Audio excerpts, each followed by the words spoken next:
మేడారం మహాజాతర కొనసాగుతుంది. సమ్మక్క సారలమ్మలు గద్దెలపై ఆసీనుడు కావడంతో వరాల తల్లులను దర్శించుకునేందుకు భక్తులు పెద్ద ఎత్తున తరలివస్తున్నారు. ఎలువెత్తు బంగారం సమర్పించి వన దేవతలకు మొక్కులు చెల్లించుకుంటున్నారు.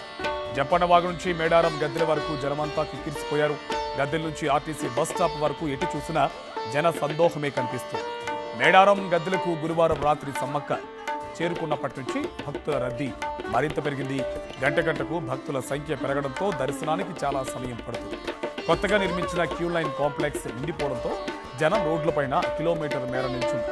రాష్ట్ర నలుమూలల నుంచి భక్తులు పోటెత్తడంతో మేడారం జనసంద్రమైపోయింది.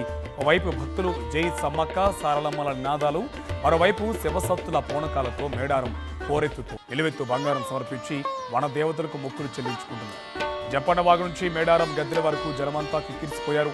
గద్దెల నుంచి ఆర్టీసీ బస్ స్టాప్ వరకు ఎటు చూసినా జన సందోహమే కనిపిస్తుంది. మేడారం గద్దెలకు గురువారం రాత్రి సమ్మక్క చేరుకున్నప్పటి నుంచి భక్తుల రద్దీ మరింత పెరిగింది. గంటకు భక్తుల సంఖ్య పెరగడంతో దర్శనానికి చాలా సమయం పడుతుంది.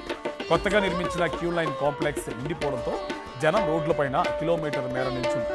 రాష్ట్ర నలుమూలల నుంచి భక్తులు పోటెత్తడంతో మేడారం జనసంద్రమైపోయింది. ఓవైపు భక్తులు జై సమ్మక్క సారలమ్మల నినాదాలు, మరోవైపు శివసత్తుల పూనకాలతో మేడారం పోరెత్తుతూ